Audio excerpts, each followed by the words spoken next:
Hello, viewers. Everyone someday will manage a team of people, and we have to learn to think like a manager. Today, we will talk about what mindset a manager must have. Before that, let's talk about what does mindset mean. To put in simple words, mindset is how we see the world and how we view others. Becoming a manager isn't merely about a change in what you do, it's a change in how you think.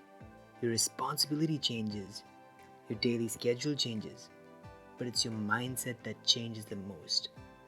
The biggest challenge in thinking as a manager is that your best work is not doing your best work. Your best work is creating an environment for others to do their best work. And here are a few tips to be aware of how you can shift your mindset. Number one, self awareness. Think about it. If you're not aware of how the message you are sending is received by others, then how can you manage or influence others successfully? You probably can't. Thus, a mindset of self awareness is a key element of effective management. Without it, you'll always be a bit of a trout swimming upstream against the current.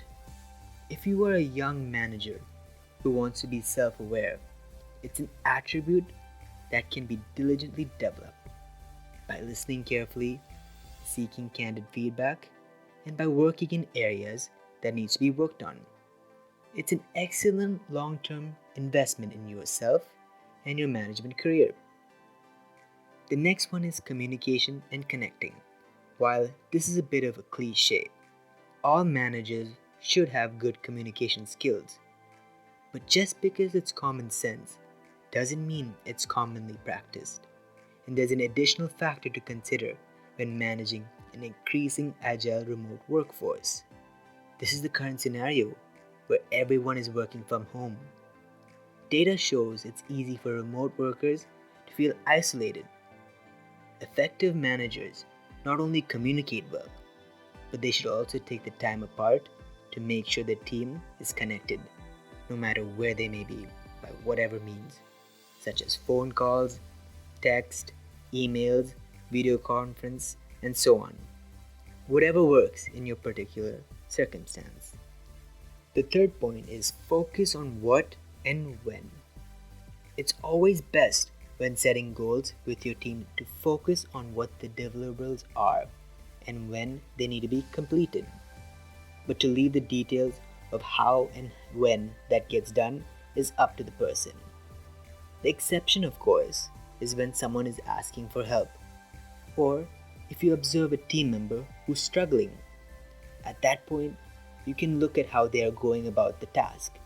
But even in these cases, the approach of the situation should be done with an open mind, not simply dictate what should be done. Another reason to focus on the goals and not the process is to avoid micromanaging. Not everyone enjoys a manager hanging around their shoulder and telling them how to get the job done. It's a quick way to frustrate your team and it won't make the work go any faster. And the last one is seeing the bigger picture. Basic but essential. While it may seem obvious, the fact remains that over the years, it has been observed that talented individuals whose management careers were derailed mainly because they were caught up in their own work and they didn't have enough time to focus on their team. As an individual contributor, it's all about you, your products, your projects, your service, whatever you're providing for your organization. But in management, it's about the influence you have on others. This is the mindset of productivity, seeing the bigger picture. It involves doing two things very well.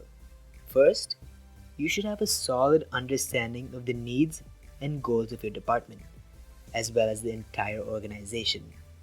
This clarity about the ecosystem in which your team operates will help you anticipate the manager's expectation. Second, you need to understand the capabilities of the individuals on your team. Recognizing your team's capacity will give you the ability to better forecast when your team will be stretched out or when it will experience bottlenecks, and to set expectations accordingly. Well, these aren't the only things the mindset a manager must have, but these are the basic that will help everyone develop to become a successful manager with the right mindset. Thank you, viewers. Please do like and subscribe for our channel for more videos.